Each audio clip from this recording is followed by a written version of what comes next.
Pessoal, bom, no último vídeo que eu falei sobre o Hayek, eu falei que ele previu o Bitcoin no livro Desestatização do Dinheiro. E na verdade não foi bem isso, né? Eu usei uma simplificação. O que ele estimou lá no livro é que seria mais eficiente se o governo não tivesse monopólio de emissão de moeda, se os bancos ou outros agentes privados pudessem competir, emitindo suas próprias moedas, competir com a moeda estatal e sobreviveria a moeda que tivesse melhor qualidade, melhor eficiência, atendesse melhor a demanda do público, do mercado. As pessoas iam decidir qual moeda é melhor. Isso, ele na época obviamente não previu o Bitcoin, porque ele não sabia da tecnologia, mas ele conseguiu imaginar um mundo onde as moedas privadas competiriam com a moeda estatal. O mundo, depois que veio o Bitcoin, com a moeda descentralizada, sem nenhum controle central, a gente começou a perceber que era possível realmente ter essa competição, né? É claro que ainda está num momento muito embrionário, então é difícil da gente até conseguir imaginar ainda como é que vai ser os próximos passos, mas esse livro dá uma boa ideia de como é que vai acontecer essa competição, né? Porque hoje o Bitcoin já cada vez mais se consolida como reserva de valor, mas ainda não é, para a maioria das pessoas, nem perto de ser uma moeda como é o dólar ou como o real, porque as pessoas ainda não veem isso no dia a dia. Mas queria fazer esse vídeo aqui para dar uma breve introdução sobre esse mundo de criptomoeda, porque quem está chegando agora pode tomar um susto de saber que tem mais de 14 mil moedas competindo pela atenção dos investidores. São mais de 14 mil moedas disponíveis aí no mundo cripto. E o que são isso? Cada uma tem uma característica, cada uma serve para uma coisa. Queria explicar um pouco isso aqui, tá? Primeiro, o básico do básico, né? Criptomoeda. Cripto significa que vem de criptografia. Criptografia é uma fórmula matemática para meio que embaralhar, e só quem tem a chave criptográfica daquilo consegue desembaralhar. Essa tecnologia de criptografia já é usada há muito tempo. Então, até no banco convencional você já usa criptografia. Então, de certa medida, o Pix, por exemplo, usa a mesma lógica de criptografia assimétrica que você tem nas carteiras de Bitcoin.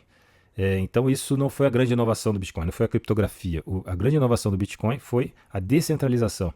Assim, a capacidade de você ter uma rede totalmente descentralizada, onde todo mundo, os validadores e todo mundo concorda com os mineradores e concorda com o que está acontecendo ali, e é um contrato imutável que está dentro de uma blockchain pública, transparente, e não dá para mexer nos parâmetros dela, a criação de Bitcoin está pré-definida ali e não vai mudar. Isso foi a grande inovação do Bitcoin. Então, a descentralização é o que trouxe possibilidade das criptomoedas existirem. Então, o Bitcoin foi a primeira delas, é a mais descentralizada até hoje. E ela tem essa emissão delimitada e não vai mudar, ela tem essa escassez digital. Isso aqui é uma característica muito importante do Bitcoin. E é uma rede composta de mineradores, validadores, desenvolvedores, investidores, todo mundo convergindo para que essa rede continue viva, atualizada, em constante evolução. Já estão 16 anos aí que ela está em evolução. Ela é altamente resiliente a ataques e censuras. Por isso que o Bitcoin é hoje a criptomoeda mais valorizada, tem maior potencial. E aí, a partir do Bitcoin, nasceram outras criptomoedas. Uma forma de nascer criptomoedas é através dos forks, que é como se fosse um filhote do Bitcoin. O fork acontece, por exemplo, no Bitcoin Cash, é um fork famoso do Bitcoin. Lá atrás, alguns desenvolvedores do Bitcoin achavam que era melhor, era uma boa ideia, pegar o bloco do Bitcoin e aumentar um pouco o número de transações dentro do bloco, porque você conseguiria, com isso, ter mais transações e a agilidade da rede aumentaria. Só que os outros desenvolvedores acharam que isso poderia trazer alguma insegurança, diminuir a resiliência da rede, diminuir a capacidade da rede de ser descentralizada. Com essa briga, acabou que os desenvolvedores que achavam que tinha que crescer o bloco criaram o Bitcoin Cash e o Bitcoin original se manteve no mesmo tamanho. Essas moedas entraram em competição e acabou que o próprio mercado decidiu qual era a melhor. Ou seja, sobrevive, e até hoje o Bitcoin original acabou sendo, prevaleceu em relação ao Bitcoin Cash. O Bitcoin original está aí, está crescendo, está se desenvolvendo, e o Bitcoin Cash meio que parou no tempo. Até hoje existe, você pode até negociar ele, mas ele não evoluiu de lá para cá. Então, forks é uma das formas de você, digamos, nascer uma nova criptomoeda. Existe também as cópias simples do Bitcoin, que são as meme coins. Elas não têm nenhum propósito definido, elas são quase como feitas como humor, são sátiras, e elas não têm a característica de receber atualização constante, elas não são redes robustas, elas são usadas mesmo para fazer comédia. Só que o pessoal usa isso para especular. Então, tem gente aí que opera Dogecoin, até minera Dogecoin, mas ninguém leva isso a sério e o pessoal que minera, não sei nem se está valendo a pena minerar Dogecoin, mas enfim. Meme coins, então, vocês já sabem o que é, não serve para nada. Outra forma de você usar a blockchain, por exemplo, é você aproveitar essa capacidade dela ser descentralizada, ser pública e transparente, para você fazer contratos inteligentes dentro dela. Então, redes, criptomoedas como Ethereum, Solana e outras redes, Cardano e tudo mais, surgiram muito mais com o propósito de ser uma plataforma de blockchain, possibilitando ali que fossem criados contratos inteligentes ali dentro. Então, o que são contratos inteligentes? Rapidamente explicando. São contratos que são auto-executáveis, que estão registrados dentro da blockchain, então eles são públicos, transparentes e não podem ser adulterados. Eles reduzem os custos com intermediários, né? Eles trazem maior confiança e automatização para as relações digitais. Então você pode fazer, por exemplo, uma dívida usando um contrato inteligente, onde essa dívida, por exemplo, se ela não for paga, automaticamente a garantia é liberada para a pessoa que emprestou. Isso traz mais segurança e não precisa de muitos agentes fazendo a intermediação disso. Pode ser um contrato entre 2 ou 3 partes bem mais rápido e mais fácil. Não precisa ter um agente fiduciário, um advogado, um cartório, banco e outros agentes que uma dívida convencional tem. Então isso é uma evolução bacana. A Ethereum, Solana e tudo mais trouxe uma evolução bacana para esse mercado, mas elas têm muito essa característica de aproveitar os benefícios da blockchain e não tanto quanto o Bitcoin é focado em ser reserva de valor. Elas não são tão descentralizadas, por exemplo, quanto o Bitcoin são, né? A rede acaba tendo uma grande concentração aí de alguns agentes. Mas através da Ethereum e da Solana nasceu todo um ecossistema, né? Porque através de contratos inteligentes conseguiram ser criados, por exemplo, as stablecoins. O que são stablecoins? São moedas atreladas ao valor de uma outra moeda real. Pode ser um stablecoin de dólar, pode ser um stablecoin relacionado ao real, pode até ser um stablecoin de ouro. Você compra uma criptomoeda que está vinculada ao valor do ouro. E por aí vai. A criatividade é infinita. O pessoal tem usado stablecoin para várias coisas. Muito bacana, stablecoin está crescendo muito, até o Banco Central americano, o Fed lá, quer usar stablecoin para consolidar o dólar como uma moeda internacional. Isso também dá dimensão do tamanho que as criptomoedas estão tomando.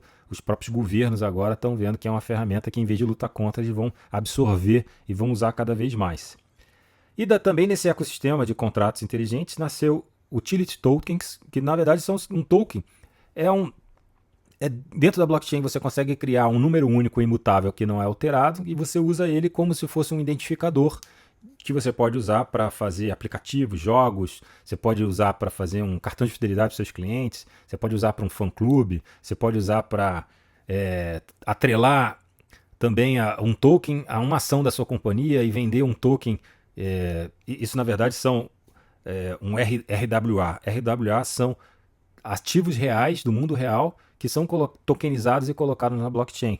Pode ser um imóvel, pode ser um direito creditório, pode ser crédito de carbono, qualquer, digamos, ativos do mundo real pode ser tokenizado e você vai ter uma relação como se fosse uma stablecoin, mas nesse caso é não uma stablecoin relacionada a outra moeda ou outro commodity, é um ativo ou um direito creditório que você tenha. NFTs são tokens específicos que não servem para você transacionar, comercializar, é muito mais como se fosse um certificado de autenticidade, um certificado único. Serve, por exemplo, para dizer que você é dono de alguma coisa, dono de uma obra de arte, dono de uma coisa única. Então, o NFT ele surgiu nesse mercado também como se fosse para garantir que você tem autenticidade e você tem uma posse de alguma coisa. E, enfim, eu só estou dando uma breve introdução aqui para você saber mais ou menos o que é cada coisa. Mas nesse mundo, pessoal, tá cheio de fraude e golpe, tá? Não se iluda, como é um mundo novo, ninguém sabe direito o que é blockchain, criptografia, criptomoeda, etc. É muito comum você ver sendo algumas moedas que são criadas realmente com o objetivo de fraude. Tem algumas que dão pump, né? Crescem rápido, mas caem rápido também. Essas estratégias de pump and dump servem para inflar, fazer com que todo mundo entre achando que aquele preço vai subir, não sei o que, de repente o preço vai a zero. É um golpe clássico que já aconteceu diversas vezes nesse mundo de criptomoeda, mas não com Bitcoin, pessoal. Assim, não confundam Bitcoin com esse tipo de golpe. Esses golpes normalmente vêm com marketing agressivo, influenciadores pagos falando que vai dar super certo, promessas irreais. Eu conheço várias por aí que são assim.